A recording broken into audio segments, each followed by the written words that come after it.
జగిత్యాల నియోజకవర్గ ప్రజలకు అదేవిధంగా మీడియా సమావేశానికి ఇచ్చేసినటువంటి మా మీడియా సోదరులందరికీ కూడా అదేవిధంగా ఈ మీడియా సమావేశంలో నాతో పాటు పాల్గొంటున్నటువంటి మా గౌరవ పట్టణ మండల అధ్యక్షులు అదేవిధంగా నాయకులందరికీ మా మహిళా సోదరి నిన్న పెద్దలు జీవన్ రెడ్డి గారు రాహుల్ గాంధీ గారిని వారి యువ నాయకులు వారి అధినాయకులు అయినటువంటి రాహుల్ గాంధీ గారిని వెనకేసుకొస్తూ ఎందుకంటే వారు మాట్లాడిందే రాక 10 సంవత్సరాల తర్వాత ఒక ప్రతిపక్ష హోదా వచ్చింది పార్లమెంట్లో ఒక మంచి అంశాన్ని ఎంచుకొని మాట్లాడేది ఉండే అభివృద్ధి గురించో ప్రజల సంక్షేమం గురించి మాట్లాడేది ఉండే కానీ మళ్ళీ ఎందుకంటే ఎన్నిసార్లు సరిచేసిన కుక్కతోక వంకర అన్నట్టుగా హిందువుల మీద విషాన్ని విరజిమ్ముతూ హిందుత్వం మీద విషాన్ని జిమ్ముతూ కొన్ని వ్యాఖ్యలు చేయడం జరిగింది. ఎందుకంటే కాంగ్రెస్ పార్టీ అంటేనే బ్రిటిష్ పార్టీ. బ్రిటిష్ వాళ్ళ రూల్ ఏంటి, వాళ్ళ సిద్ధాంతం ఏంటి? డివైడ్ అండ్ రూల్ పాలసీ, విభజించు పాలించు. ఆ బ్రిటిష్ వాళ్ళు ఉన్నప్పుడు కూడా భారతీయులందరూ ఐకమత్యంగా ఉన్నారు. వీళ్ళను విడదీస్తే తప్ప మనకు ఇక్కడ అధికారం రాదు, మనల్ని ఇక్కడ ఉండనివ్వరు అనేటటువంటి ఒక బుద్ధితోని ఆనాడు భారతీయులను విడదీసినారు. ఇప్పుడు కూడా కాంగ్రెస్ ప్రభుత్వం గదే చేస్తుంది. హిందువులందరినీ కూడా విడదీసి రాజకీయ లబ్ధి కోసం వాడుకోవాలి, వాళ్ళ రాజకీయాలు చేయాలనేటటువంటి ఉద్దేశం కనిపిస్తూ ఉంది. ఎందుకంటే మీరు ఎప్పుడూ కూడా రాముడిని తలుచుకొని వాళ్ళు హిందువులమని వాళ్ళకే గుర్తులేనటువంటి రాహుల్ గాంధీ గారు కానివ్వండి, ఇక్కడ ఉన్నటువంటి నాయకులు కానివ్వండి, కాంగ్రెస్ నాయకులు కానివ్వండి, ఆ రాహుల్ గాంధీ గారు కానివ్వండి, ఎవరైనా కానివ్వండి, మొన్న జరిగినటువంటి పార్లమెంట్ ఎలక్షన్లు అంతకుముందు జరిగినటువంటి సార్వత్రిక ఎలక్షన్లతో రాముడి గురించి మాట్లాడినరు, హిందువుల గురించి పట్టించుకున్నారు, హిందువుల గురించి మాట్లాడినరు, బొట్లు పెట్టుకొని తిరిగినరు. మేము కూడా హిందువులమే అని మాట్లాడినరు, హిందువుల గురించి పట్టించుకుంటాము అని మాట్లాడినరు. అంటే అది బీజేపీ పార్టీ ఘనత మాత్రమే, అది బీజేపీ పార్టీ వల్ల మాత్రమే. ఈరోజు వచ్చి ఏం చెప్తా ఉన్నారు, కేవలం శివుణ్ణి పూజించే వాళ్ళు ఒక సైడు, రాముణ్ణి పూజించే వాళ్ళు ఒక సైడు, కృష్ణుని పూజించే వాళ్ళు ఒక సైడు ఉండే విధానం ఉండాలి అన్నట్టుగా, విభజించాలి హిందువులు అన్నట్టుగా వాళ్ళు పార్లమెంట్లో వ్యాఖ్యలు చేయడం జరిగింది. దాన్ని పెద్దలు జీవన్ రెడ్డి అంకుల్ గారు నిన్న పెట్టినటువంటి ప్రెస్ మీట్లో వీరు కూడా దాన్ని ఆమోదిస్తున్నట్టు, దానికి వత్తాసు పాడుతున్నట్టు నిన్న వాళ్ళు పెట్టినటువంటి మీడియా సమావేశం అదే చెప్తా ఉంది. వారు మాట్లాడిన పద్ధతి అదే బలపరుస్తూ ఉంది. రాహుల్ గాంధీ గారు ఏ విధంగా అయితే హిందువుల మీద విషం జిమ్ముతున్నారు, ఏ విధంగా అయితే హిందూ మతం మీద విషం జిమ్ముతున్నారో అది కనిపిస్తూనే ఉంది.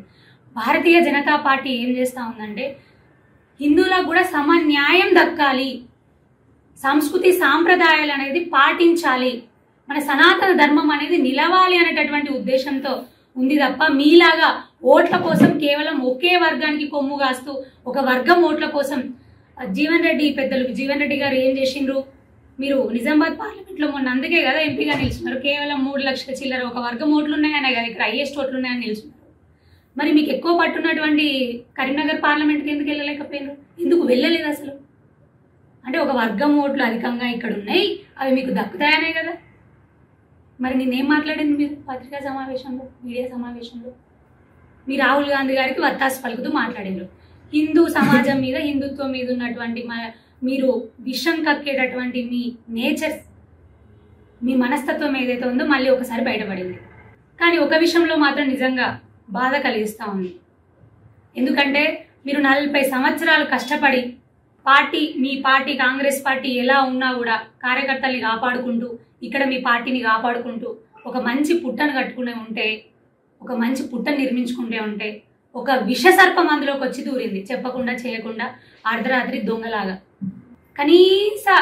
కనీస మర్యాద. ఎవరన్నా మనం ఇంట్లో ఉన్నప్పుడు పెద్దవాళ్ళని గౌరవించుకోవడం, ఆ ఇంట్లో పెద్దవాళ్ళని గౌరవించుకోవడం మర్యాద. కానీ ఇక్కడ ఏం జరుగుతుంది, ఇంట్లో ఉన్నటువంటి పెద్దవాళ్ళని మాకెందుకు పనికిరాని ముసలి వాళ్ళన్నట్టు బయట వారేసిన పరిస్థితి కనిపిస్తూ ఉంది. గతంలో ఆయన ఏం చేసిండు పెద్ద మనిషి, ఇప్పుడున్నటువంటి విషసర్పం.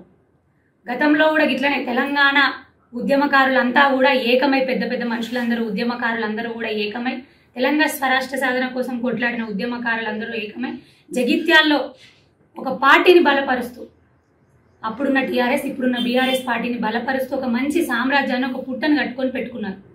అప్పుడు కూడా ఈయన పోయి అందులో విషసర్పంలాగా దూరి ఆ పుట్టనంతా చిన్న భిన్నం చేసి ఆ కార్యకర్తలను, ఆ ఉద్యమకారులు, అసలైన ఉద్యమకారులందరినీ కూడా ఎటుగాని పరిస్థితి చేసి, ఎటు విలువ దక్కని పరిస్థితి చేసి, ఈ రోజున పార్టీకి అవసరం ఉంది, నాయకుల అవసరం ఉంది. ఈరోజు పార్టీ అధికారంలో లేదు. ఆ టీఆర్ఎస్ పార్టీ, బీఆర్ఎస్ పార్టీ ఈ రోజున రాష్ట్రంలో అధికారంలో లేదు. మరి జగిత్యాల్లో ఒక నాయకుల అవసరం ఉంది ఆ పార్టీకి అనే టైంలో కార్యకర్తలను విస్మరించి, కార్యకర్తలను పక్కకు పెట్టి, కార్యకర్తలకు అండగా ఉండాల్సిన టైంలో పక్కకు పెట్టి, పార్టీకి అండగా ఉండాల్సిన టైంలో పార్టీని పక్కకు పెట్టి, ఎవ్వరికి చెప్పకుండా ఒక దొంగలాగా అర్ధరాత్రి దొంగరాత్రి పోయి ఆ పార్టీలో జాయిన్ అయ్యిండు. అసలు కొంచెమన్నా ఉండాలి. మర్చిపోయినాను, మీరు కాంగ్రెస్ పార్టీలో జాయిన్ అయినందుకు సంజయ్ కుమార్ గారు మీకు శుభాకాంక్షలు. అట్లనే మీరు నిజంగా మీరు మాట్లాడుతూ ఉన్నారు, ఏమని మాట్లాడుతూ ఉన్నారు? అభివృద్ధి కోసం జాయిన్ అయినా, నేను అభివృద్ధి పనుల కోసం జాయిన్ అయినా అని మాట్లాడుతూ ఉన్నారు. అంటే మీరు 10 సంవత్సరాల అధికారంలో ఉండి, అధికార పార్టీలో ఉండి అభివృద్ధి చేయలేదా? జగిత్యాల నియోజకవర్గానికి కానీ, జగిత్యాల ప్రజల కోసం కానీ ఎలాంటి అభివృద్ధి మీరు చేయలేదా? మీరు చేసిన అభివృద్ధి, మీరు చెప్పుకుంటున్న అభివృద్ధి ఏవైతే ఉన్నాయో, పార్కులు ఉన్నాయి, క్రీడా మైదానాలు ఉన్నాయి, కలెక్టరేట్ అని చెప్తా ఉన్నాడు, కలెక్టరేట్ కట్టినని చెప్తున్నా ఉన్నాడు, మెడికల్ కాలేజ్ తెచ్చినని చెప్తా ఉన్నాడు. అవి ఏవైతే ఉన్నాయో ఆ సంబంధిత కేంద్ర ప్రభుత్వ నిధులు 80% ఉన్నాయి, రాష్ట్ర ప్రభుత్వ నిధులు 20% ఉన్నాయి.